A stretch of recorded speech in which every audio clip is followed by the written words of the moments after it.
Hello, party people of the world. How's it going? DannyVNCR and Evan Halfmann, aka Red Llama, here again with the first cut. You're tuning in to the first cut. Today's date is September 11th, 2018. Today we're going over psychedelic rock. We're gonna go ahead and waste no time getting into it. Our first artist is Minami Deutsch. Their album Minami Deutsch. The song Vocalism. Evan, what's up? How you been, buddy? Good. Yeah, it's kind of different. Just cutting straight into the music. Yeah, man, just cutting away all the fat. I definitely like some of the fat, but let's try it out. It's cool. See what the beautiful people think.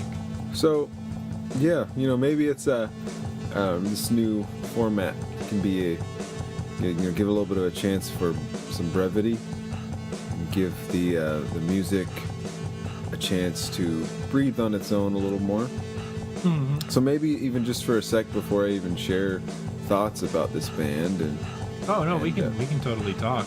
Just chill and just let the music breathe, because that's what really the show should be about. The music. The music. The bands and the artists and the music. Yes.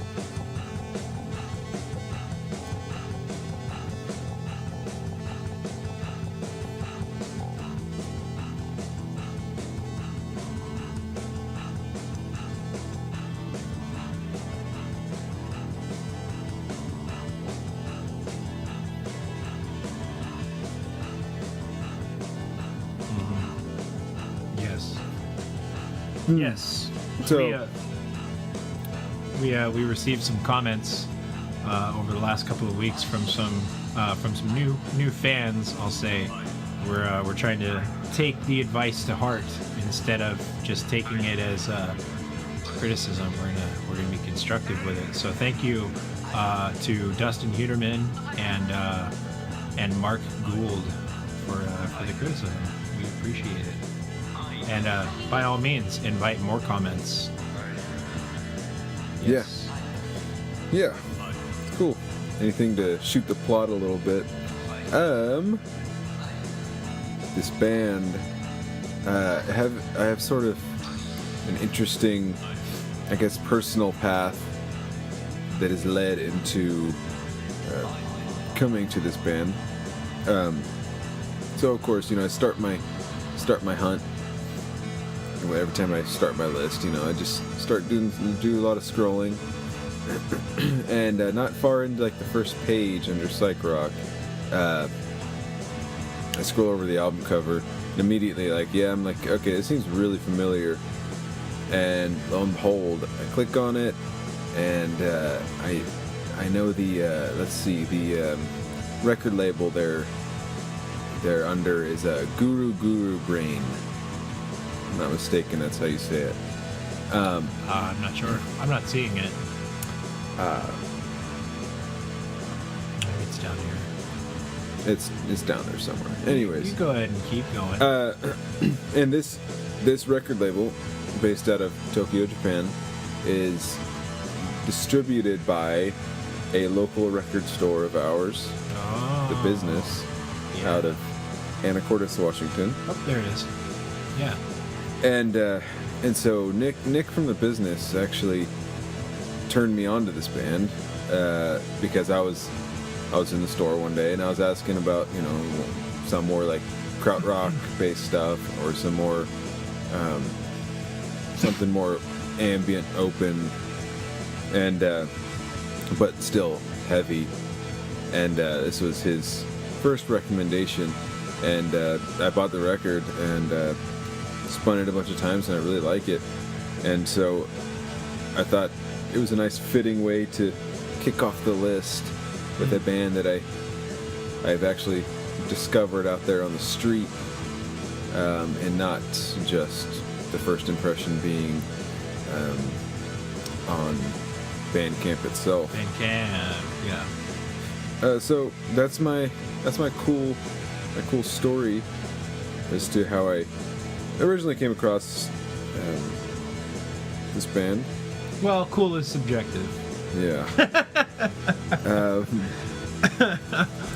And so I guess another format of mine, another format change, which I'm going to test out a little bit, dip my toes in the waters. So I'm trying to be a little more expansive when it comes to my comments and my notes and my commentary. And so I'm kind of like trying to go through each track and really think about the sounds of each track. Really? And so before this track ends, which looks like it's pretty soon here. Yeah. I just, I kind of write down my feelings about sort of the vibe of each track here. And of course, like, this track is very like open, droney, very repetitive, and like, I feel like there's like these electric guitars in here that are like super dub, like crazy, very experimental, and like lots of delay, and I'm like, I dig it a lot. Then let's let it bleed into the next track here. Again, clearly this band, fits the psych rock moniker pretty well, Oh yeah, for sure. If you really want to nitpick, I guess you could say, well, it's more krautrock rock or whatever, but it's psychedelic. You can get stoned to it, and it's Japanese. So there you go. That's another huge plus to me. Anytime I hear lyrics that aren't in English, I'm immediately interested. Yeah, you've mentioned that before. And so, yeah, and I think the synthesis of krautrock mixed with Japanese makes me think of Damo Suzuki, makes me think of Can, and I'm just immediately like hooked. Let me say one thing real quick too that I think would be interesting for a lot of the fans and the fam. If you haven't noticed, a lot of Evan's lists happen to coincidentally lips. A lot of Evan's lips.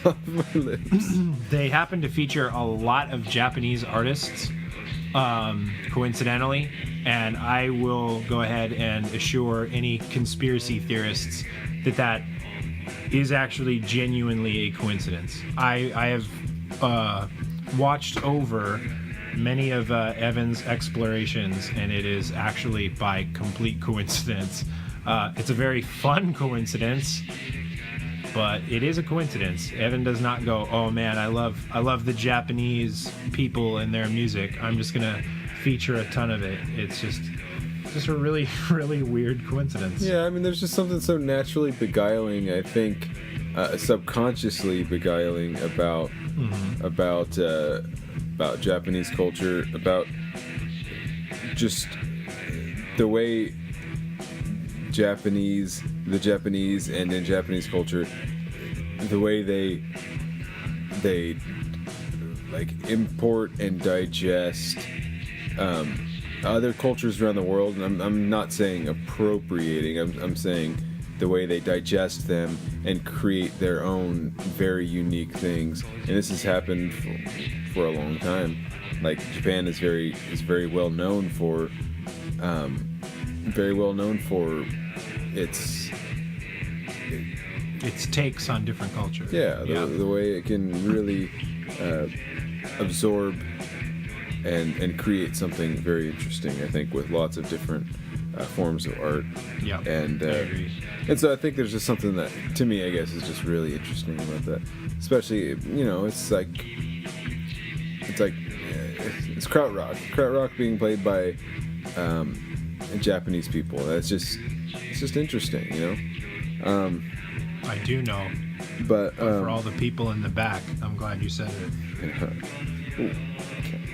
Can we talk, too, before we get too specifically involved, can we talk for a moment on how fucking great the business is? Because you mentioned the business, and you mentioned Nick a little bit, but Nick and Evie at the business in Anacortes, Washington, oh man, what a great place. So, Crippled people. what? Good, cool people. Yes, for sure. I thought you said crippled people, and I was like, what the hell are you talking about? People. Yeah. So anyways, now that weird thing is out of the air, but I'm sure Nick would disagree that he's crippled. He would disagree. He very much has use of every part of his body, as far as I know. Yeah, I haven't really asked him, to be honest, but If there's any impediments. Despite a lot of people, thinking Seattle is one of the big music capitals of the country, which I would kind of agree with, and I would kind of disagree with. Seattle itself has, I think, a pretty fair amount of record stores, but not an incredible amount. But once you get outside of Seattle and you start looking at Washington State as a whole, they are remarkably few and far between. And most of the ones we have, frankly, are chains. And there's nothing wrong with that. I mean, I go to Everyday Music, I go to Silver Platters, I go to all of those chains. Chains and then secondhand shops that are just not worth your time at all. At all. We have one just down the street from us, not to throw any shade, but Lost in the Groove, that is just insufferable. a bunch of old vinyls in various conditions, from fair to Do you want to pay $25 for a fair copy of Neil Young's first album? No, not at all. Really. Yeah. No, I don't even want to entertain that idea. As a matter of fact, I want to forget that you asked me. And then I want to leave. Why does it smell like cat piss in here? I know there's no cats. But I might have some drips on there. I wonder if you could turn it down a little bit, just because I don't want my open air headphones. I just want to make sure they're not going to bleed into my microphone. Okay. Yeah, one sec. Let me do that. Wait, hang on. Let me pause it. Okay, so now that we're good with that, God damn you made me forget what I was saying. Oh, the business in Anacortes, Washington. I fucking hate you so much. They're good people, but what's cool about the business, what I was gonna say before Evan just totally fucking derailed me, was unlike a lot of record stores, which, I mean, even, you're independently owned, this is very often the case that, you go in and you think oh, I'll go in and buy the new Childish Gambino record I've been looking at, or The Weeknd or whatever, and see what local interesting artists they have, or artists I've never heard of, or you know how it goes. You've shopped for music before. But the business does not at all carry any major releases.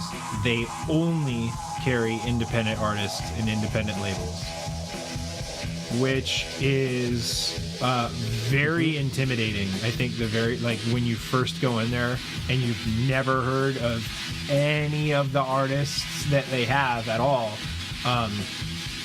But what truly makes the business, in my opinion, despite that, is that Nick and Evie are incredibly knowledgeable about all of the artists that they have. And not only that, but just really music in general. And it has legitimately blown my mind how many times I would go in there and say, I'm looking for an artist that sounds very similar to Porcupine Tree or the Pineapple Thief or whatever. Or I would just try and come up with a really obscure band that I like, but I'm there's no way you've heard of them. And never have I ever come up with a band that I was looking for something similar to that Nick wasn't just oh, I have 5 bands off the top of my head that I'm sure you'll like. off of those recommendations. It is fucking, it's mind-boggling And how knowledgeable he is. And I'll take a sec to plug Nick's band, Buffet. He's in a punk band. They're pretty legit. Yeah. Pretty legit. So, not too dissimilarly to what we do here on The First Cut, listening to independent artists for your viewing plus yours. If you wanted that in a physical store format, essentially, artists that you've probably never heard of or would never discover otherwise, I strongly recommend that you get your asses over to the business in Anacortes, Washington, and tell them that we sent you. Even some of our artists are there, actually, which is cool. Yes. The only thing you have to watch out for is Nick will stare at you so hard, and if you turn around to look at records and you just glance back real quick, he will still be staring at you. And it's like fucking Nosferatu. It's horrible. It is the most terrifying thing you will ever experience. But you know what? It's worth it. It's definitely worth it. You'll piss your pants in fear. But the record you buy will definitely be worth it. They also have like everything ever by Phil Elverum, the microphones, and Mount Erie.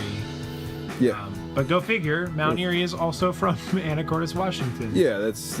I think he certainly. Friends, I think it goes without saying. I think Mount Erie sort of exalted the business into what it is now today, which is awesome. You know, it's great. Right. Business. I mean, like I definitely love talking about the business. I didn't want to do an incredibly long plug for him, but they're fucking worth it. Well, I guess just because I mean, I was.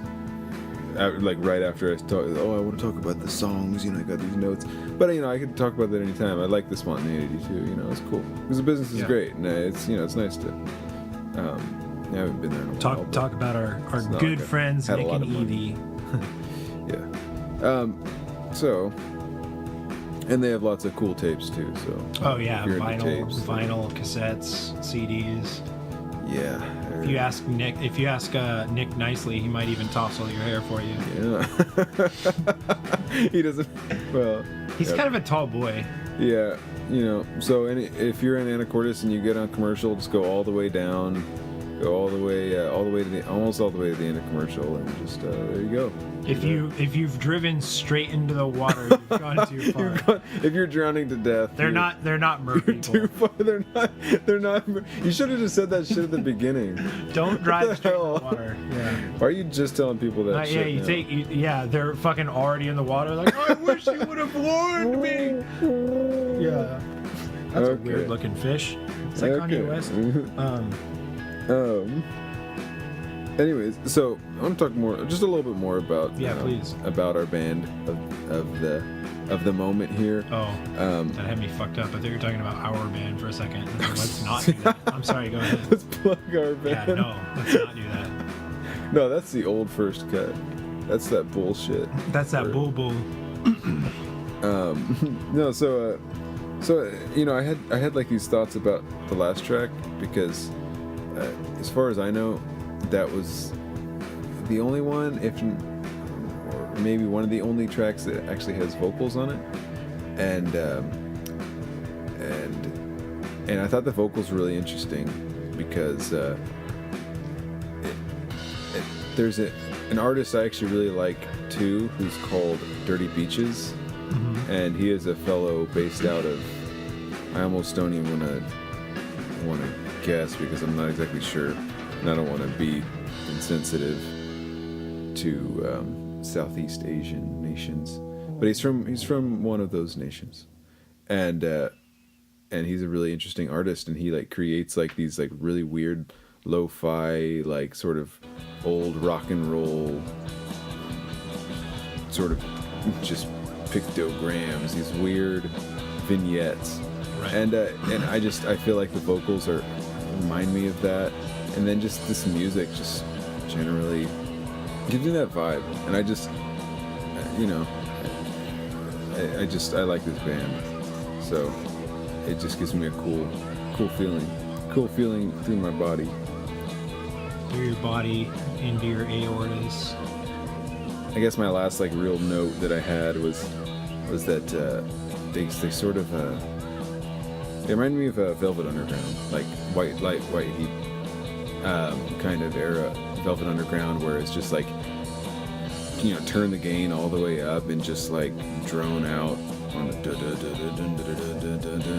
it's just like nasty, some nasty sounding tones on here. I thought your last note would have been a reminder to take your heart medication. Yeah. Yeah, my Bayer. Your Bayer aspirin. Okay. Not like you're warfarin or anything that you need to live, but yeah, Bayer aspirin. You take your you know, melatonin. Make sure to take an Ambien before listening to our podcast so you don't make it through. Oh, dude. Right on. Yeah. Okay. Well, that's Minami Deutsch, which I'm not sure what that means, but I feel like it obviously like means something German. So, anyways. Hard to say. I mean, I could Google it and tell you, but I'm not going to. I'd rather leave it in the ambiguity. So with that being said, Evan, ready to move on to our next artist? Yes. All right. Okay, for our next entry, we have the band The Mirrors and their album Borderlands. They're from Tucson, Arizona, and this is their song. Wait. Hold on. This joint starts off quite loud, and it might be startling for certain viewers who are faint of heart. Just a warning. Okay. This is Awakening by The Mirrors. I see what you mean. Just definitely just gets right into it, which I think is awesome. I just love the juxtaposition of like, it starts out kind of spooky and you go, wait! Well, and then it comes back up again, which I think is even cooler. It's just it's so weird. It's such a weird but interesting way to start a record. Yeah. So, the Mirrors from Tucson, Arizona. Is that how it's pronounced? I'm an idiot. I said like Myror. Oh, I don't know. I mean, God. I mean, the Mirrors make sense. I don't speak whatever language they speak in Arizona, so. Yeah, it's a good point. They speak fucking sun-damaged. That's sun-damaged. So, they speak crispy. I mean, I had like notes on just the first track there, just the introductory little scare track. So yeah, just like obviously most people listening will just, you know, either they'll think one of several things, you know, either they get freaked out or like me, they'll think, well, it reminds me of the ending of the first track from King Crimson's first album. Oh yeah. Just the way it ends with just like chaotic free jazz, but then it just like stops, false ending, and then just comes right back in and just like a weird gust of wind, and it's just I think it's just a bold, interesting way to like kick off an album. Yeah. Something I would do, but I just don't have the means, and sometimes I don't have the cojones to. I was gonna make that joke as well, so I'm glad you did it for me, so I didn't have to. How fucking great is that album cover? Oh, it's just great. It's just ridiculously phenomenal. Good. Yeah, it makes me sick how good it is, actually. Yeah. It's like one of those things you see it and it's so good and you're like, fuck, I'm angry. I'm angry at how good that is because I wish I would have done it. Yeah, you know, I gotta say, like, every time I listen to this band, including now, it actually just gets better. Like, right. Oh, yeah. Like, I liked it at first, believe me, like, and I was like, you know, at first I was like, yeah, we can put it on the list. Second time, I'm like, I really like this. And right now, I'm just like, I could just not talk at all and just really get into it. Yeah, why don't you do that? Yeah, let's give it a minute. Yeah. Let's give it a minute. Yeah.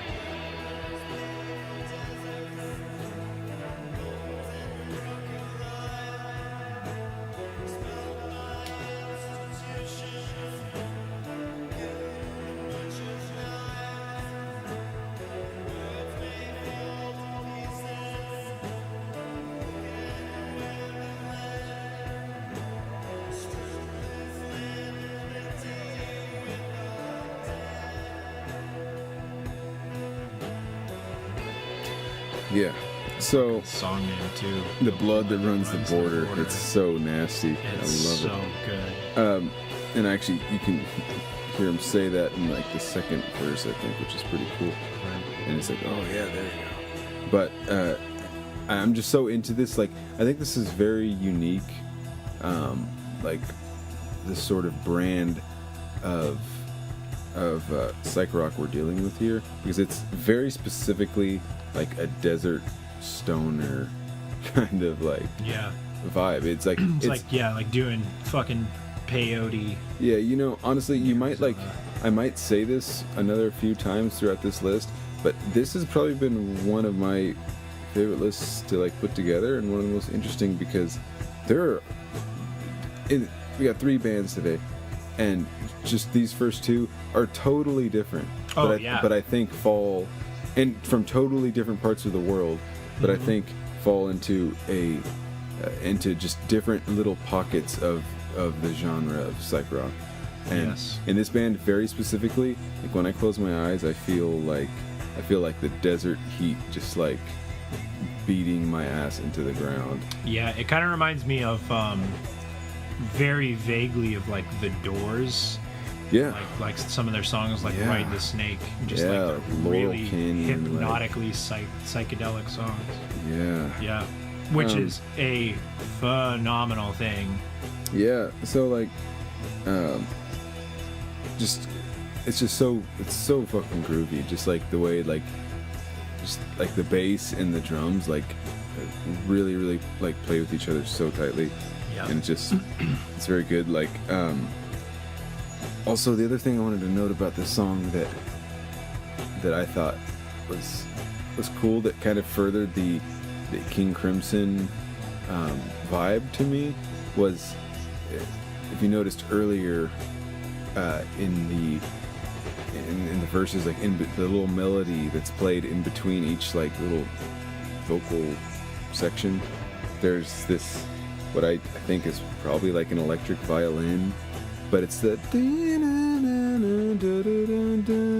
I can see that. And I'm like, that sounds so like early 70s King Crimson. Yeah, and I'm does. Like I'm so in love with that sound. Let me ask you too. I'm curious, you and anyone else even who wants to comment on it. Do you ever get that feeling when you? Wow, I'm really choking up. When you listen to music or you experience art that you do relatively, so music or a painting or whatever, that you experience it and you actually get kind of angry at how good it is, and you think like, you're like, wow, this is so fucking good, why didn't I come up with that, or something like that, and it like actually disturbs and bothers you. I have to say, it's been a while since I've felt that, up until last week. And specifically, what happened last week was I received my copy of Dissolution by Pineapple Thief that just came out. And when I listened to the back half of that album, so from Pillar of Salt onto White Mist and then onto Shadow Light, and I listened to how like beautifully everything flowed and how simple it was, but how just really powerful and dynamic it was. I was like, it made me angry. It made me really angry. Yeah, it's so good. That typically happens to me with like it's hard for me to listen to Sufjan nowadays, because I think Sufjan is just so fucking good, that I'm just very jealous of his talent, and I get that with that a lot. And yeah, I agree with the Pineapple Thief album. Definitely, it's definitely a very beautiful album, worth listening. I think they're most cohesive, they're very secure in their sound. Right. So, I've listened to a ton of their albums. I'm a big The Pineapple Thief fan, but that album is just fucking brilliant. Pineapple Thieves. The Pineapple Thieves. Bruce Sword and the Pineapple Thieves. Yeah, so let's talk about this song. Talk about this song. I think it's cool how, for those folks paying attention at home, listening to the music rather than listening to a couple of weirdos talk about the music. They you notice how like the second track ends and then third track begins after a brief pause, and it's like this melody just picking up from the last song. Yeah, I thought that was really cool. That reminds me a lot of like Francis the Mute. Yep, Mars Volta. that's exactly what I was gonna say. Just like they do like that Miranda. so much on that album. It reminds me a lot of Miranda, That Ghost Just Ain't Holy Anymore. Yeah, just like these motifs that just come in, and these tracks that stop and start, and this is one of the only times I've ever wished that like we had been filming ourselves while talking about this, because once Evan started saying that, I just started like slowly looking over to him. Smirks started building, because I'm like, are you about to say Francis the Mute? bro. That's what I'm gonna say if you're not. Yeah, definitely. I mean, and so far this band, like, I think in my mind draws comparison to King Crimson and to Mars Volta. Sure. But like also just, I mean, it's very unique. Like it's, right. I mean, I don't know how else to put it.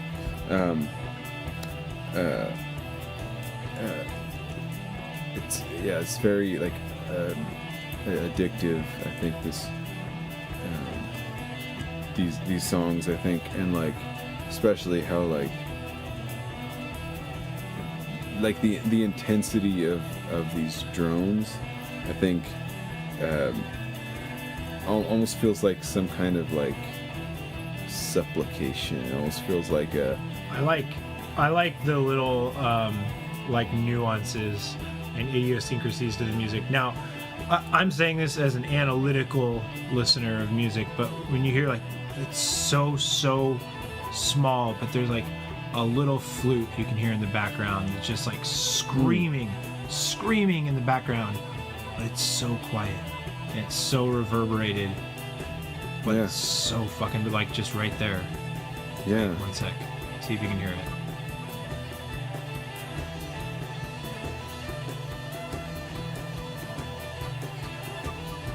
And it's things like that. Yeah.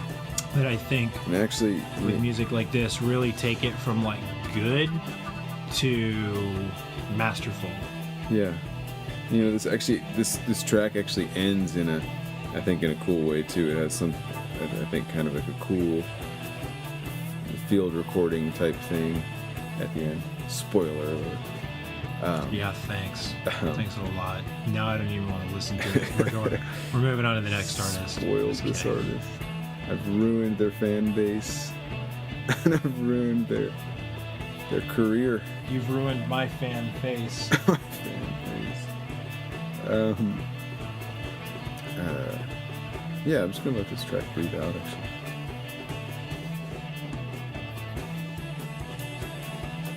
That is definitely an electric violin, by the way. Yeah. I'm listening to it. It reminds me a little bit too, not to break the fade out, but it reminds me a little bit too of a local band we have here in Seattle. His name is escaping me. Never heard of him. Yeah, they played that show with Michael. Starts with an M. Michael True Band. Yeah. It's gonna drive me nuts. A band that played with Michael starts with an M. Moraine. Oh yeah, that's right. Yeah, the big thumping. Yes. Prog. Mm-hmm. But to be fair, when I heard them, I was also very reminded of King Crimson. Yeah. So there's that. I mean, yeah, the leader of that band very much seemed to me like the American Robert Fripp, basically. Yeah, not gonna lie. And just his he's like cool people too. Musicality and his just like his just general demeanor. He was very quiet and reserved, but had a lot to say. when you talk to him. Yeah. Kind of like you, actually, oddly, in that way. Ugh. Just kidding. You don't talk much, but when you do, it's hard to get you to shut up. Check it out.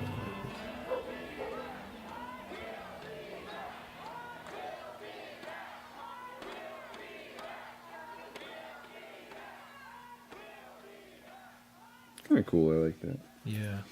And this next track, I think we'll just listen to a little bit of it, and then we can move on to the next one. But Okay. this one, I think it's really cool because, like, okay, we just went through these, the first 3 tracks, and they're, really interesting and cool and droning, and this one is too. But already from the start here, we hear these tablas, and like this. I mean, I don't want to immediately call it a sitar, but is that a sitar? It does sound like one, or like either as like a sitar or like a coda.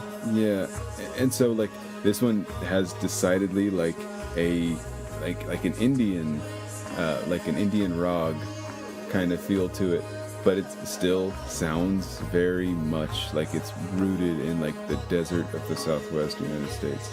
Yeah, I think that's so interesting how you can.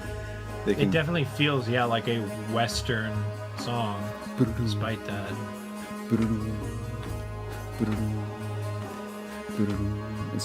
It's great. I think it's so beautiful, especially because I find myself very infatuated with Indian music nowadays and Indian culture, and yeah, absolutely. And so like really anytime I hear any kind of Indian influence in of course nothing like appropriative, like, which I think there are a lot of bands out there who just rip off Indian culture and really give it no credit. I'm not a fan of that, but this, I think, just borrows some of these mentalities, and I think it's just so beautiful for it. Especially because, if you really listen, you can hear like some of this, these arrangements and some of this instrumentation in the background. It's just so beautiful. So what you're saying is, if I go to the next Red Llama show, presumably in Bellingham, Washington, I won't see you in an Indian tunic. Well, there's this. No promises, huh? Well, I bought this pretty cool Indian scarf. Actually, I was in Bellingham, and there's this little like, it's like a. I don't really know what kind of store. I forget the name of the store, but it's a store where you can just buy your incense and your it's like a sort of also like a thrift shop, like they have secondhand clothes and all that kind of stuff, and all kinds of like Indian artwork, and it's this is so beautiful. It just stops in my tracks.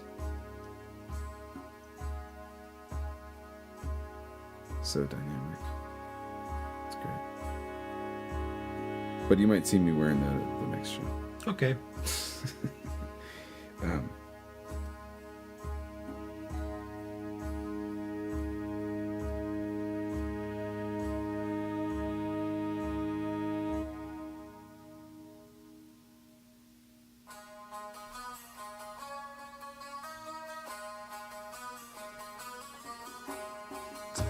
Oh, shamisen. That was the name of the instrument. Oh, yeah, right. Okay.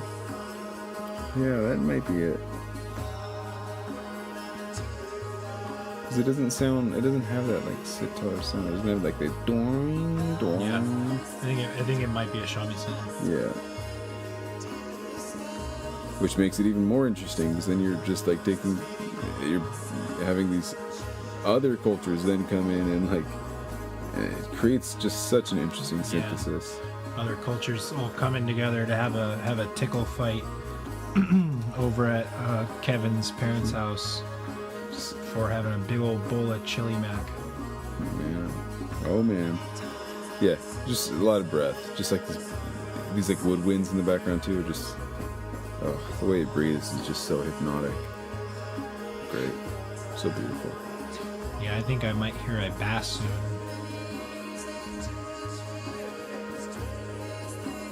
Why not right now?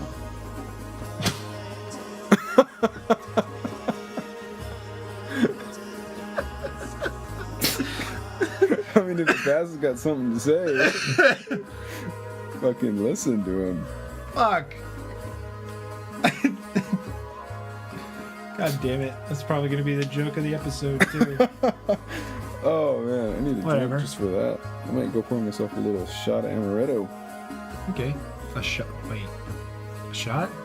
Well, I don't want too much. It's amaretto. It's only 20%. I'll drink the whole thing I then. don't even know if it's that. Anyways. Yeah. So that being said, you ready to move on to our final artist of the evening? I wish people could Did you see see what I'm you're fucking doing. air fluting? It's something like that. Something like Calm that. down, Jethro Tull.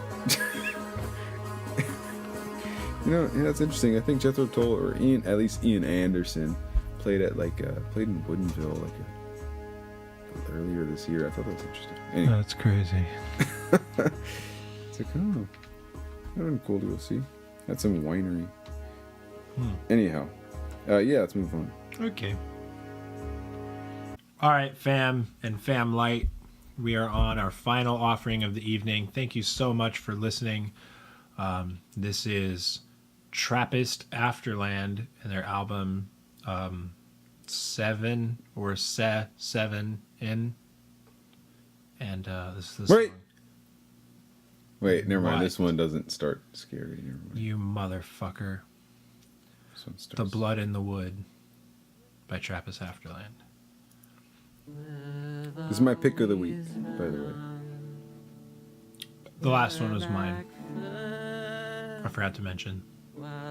Yeah, you might be thinking about all the praises I sang for the last band. You're like, how could this be the pick of the week? Because you sound like you really loved it. Well, this one I think Fucking just strap in, motherfucker. strap in. Yeah, for real. Kill these damn flies. I'm gonna let this breathe for like a minute.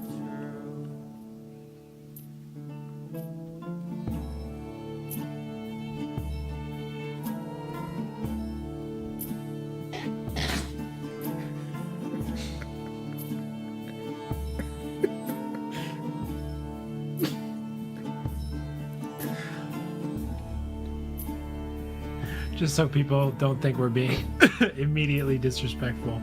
I have this little hedgehog toy for whatever reason on my desk, and I just put it on Evan's thigh. Okay. Super cute. He's the new mascot. So, yeah, surprise, surprise. Here at TFC Productions, In Natural Cut Records land, yeah. we're infamous for shooting the plot a little bit, and you know sometimes we go a little, you know. Okay, so you know, while I doubt anyone is really cares that much, yeah, this isn't like exactly psych rock, so fine, there's that. But you know, I think it has trappings of the genre, and while it's like very much acoustic, it's very much acoustic music and not a lot of rock vibes. I think it really actually fits into our list really nicely, especially it lends credence to what I was saying earlier about how with these three artists they were chosen. So this artist is from Australia. It's like all around the world we've gone now. To Southwest United States, to Tokyo, Japan, now to Melbourne, Australia. To Melbourne. Australia. So all around, just going to show how this influence and how these different areas, I think, these different geographies lend to different sounds. I think it's just so interesting. But anyways, so yeah, like as I said, pick of the week for me. The other night, like listening to this one and really trying to analyze it and scrutinize it a little bit, borderline trance, like so beautiful. I just find this so just so like spiritual, something very spiritual about it. But like very much so within a nicely packaged song format.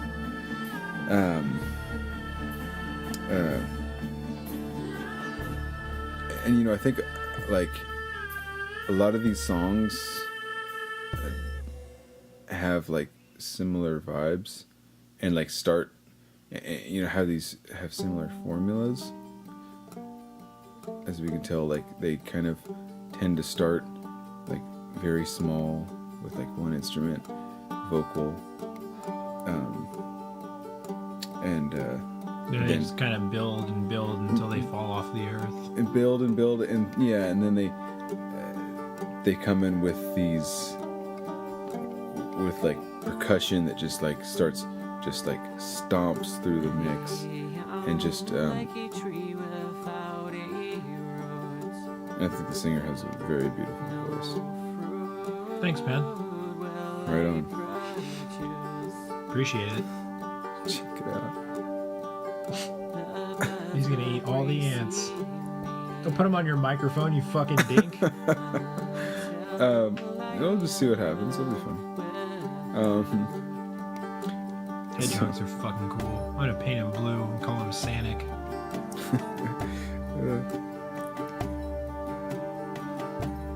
Oh, and okay, so it's like I think this band like the arrangements they're using for these songs it's like so up my alley. So they're using acoustic guitars, of course, vocal, harmonium, mellotron, tabla. They're using lots of like Eastern instruments, but also like lots of Western stuff, and like, you know, these are pretty much almost all acoustic instruments, and I think it's just so bucolic, I almost want to put it, just like it's like it very much lends itself to this album cover, this beautiful, very interesting piece of art that is this album cover. So this is one of these bands that I think they just have such a great eye for aesthetic. I think it's worth mentioning too, I don't think you've mentioned it, but there's a lot of like I think to someone who's not into more of a well, I'll say progressive in the literal sense, into more like a progressive genre. I think a lot of people would hear this and be like, man, these songs, like, they kind of all sound the same. Like, that's kind of fucking dumb and lame. And I would say that this artist seems to use a lot of refrain in his music. So there's a lot of similarity to the songs that kind of make it feel like one big open concept. Yeah, like recapitulation. Yeah, I think that's fucking incredible. And I think, yeah, some people get used to hearing like songs that are similar in a simple rock format, and they think that it like lacks creativity because of how similar the songs sound. I think in a greater progressive genre format, and I'm not saying that this is a progressive artist necessarily, but in a type where the music itself is progressive and it refrains in that way, it's really brilliant to see how someone can keep something interesting and unique with such similar ideas. Mm-hmm. Yeah, and I think it's really rare to see that done in a way that actually sounds really good and doesn't just get pretty much immediately stale. Yeah, you know, I have I very much have some ideas and sort of philosophy about I mean, this applies to the way I write music, and I don't know, your mileage may vary, you know, to anyone listening, It all depends, on the kind of person you are, the kind of artist you are. But artist enthusiast even too. Yeah, artist enthusiast. Yeah. The way I am, if I'm writing songs and I'm putting together a record, or if I'm just trying to find a theme, I tend to. I've never been good at like weaving like intricate, epic stories or tales or musical journeys. I think what I typically do, and what I feel like maybe this band does, but I don't want to be presumptuous, but I'm going to just take a shot in the dark, is that they write these songs and they're trying to create the sound in their head, and they're trying to like achieve this like idealistic sound that that they want to realize. But like each one of these songs is like a stab at that. It's like an attempt at trying to make that perfect song. But like in the pursuit of it, I think they create a bunch of very interesting songs that have like a powerful, unifying aesthetic. And I find that great. Maybe I find it particularly beautiful because, like I said, it's like my personal style of writing. Right. Maybe that's the case. And that's why I identify with it so much, maybe. But yeah, I find when I'm writing a greater piece, so if I'm writing, let's just say an EP or an album, or even just like a set, like things that I want to put together that I'm writing, if I start writing songs that are entirely dissimilar from each other, like they have nothing in common at all, I won't use them. And it's not to say that I won't use one with a different song, but I will not use them together. If I have two songs that sound nothing alike, or that they sound like they were written in different head spaces or whatever, I will not marry the two. It just doesn't feel right to me in the way that I enjoy music. I like an idea to feel like an idea. I like, if I were to make an album or an EP or whatever, that everything feels like there was a greater thought involved, and that it was a big idea versus just a bunch of little ideas just kind of thrown like shit against the wall, quite frankly. Yeah, I mean, my next project that I have in the old cauldron that I got cooking up, I feel like it's exactly how I wrote it, which I had this like theme in mind, which right. I won't talk about it in depth, it won't be a surprise, but you tease.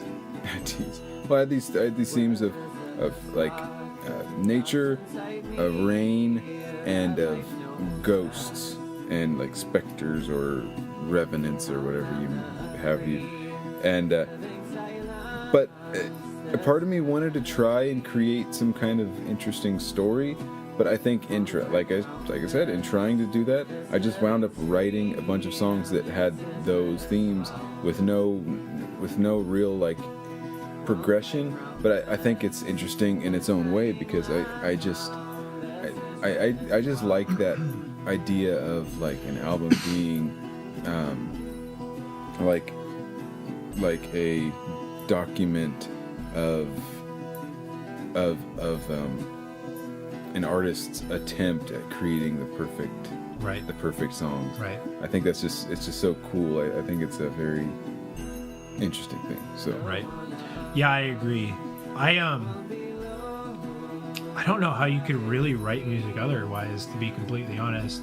I mean, like, I get that there was a time that we did, you and I, together, even for that matter, but I can't empathize with who I was as a person back then, oddly. Like back when we'd make like thrash metal, and it was just a bunch of random fucking songs that we put together, and we're like, dude, let's make an album out of this. And they were all random. They had nothing to do with each other at all, other than the people who made them were consistent. I know, that is strange. It's but weird I can't to me. remember how that feels even. it's weird to me, the idea of like putting out an album that's like, the songs don't have like a theme. It's just, Yeah, they're just there. These are 11 songs I wrote over the course of 2 years, and that's just that. Yeah. No, it's just like, That's totally alien to me. strange. I mean, someday I'd love to be a good storyteller, and I mean that I think it's amazing when artists are able to tell Right. rich stories in their records or in their songs. Yeah, I'd hope to be able to do that someday too, but today is not that day. Today's not the day. Maybe tomorrow. Maybe tomorrow. Maybe next Thursday. So, anyways, yeah. I have a doctor's appointment that day. It'll have to be Friday. Well, Trappist Afterland. My pick of the week. Not mine. Try harder. No, I'm kidding. It's still very good. Beautiful band, beautiful songs, and that's a list. That's the dang diddly old list. Thanks for sitting with us, guys. We're standing. Thanks for checking and out. also gals. What do you think of the new format? Let us know what you think of the new format. Evan's still not wearing pants. Still not wearing pants. It hasn't changed since the last episode. Yeah. It's been a constant problem. His family is falling apart. He can't hold a job. he smells something, just vinegar. Oh, it might be that vinegar in front of me with all the dead flies in it. It could be.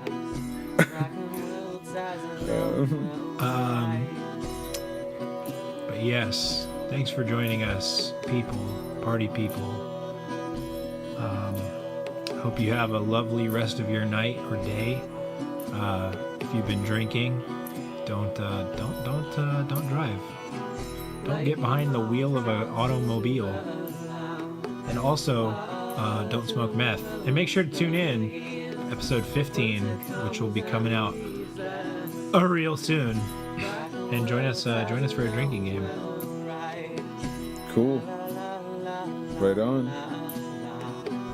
Bye. Bye.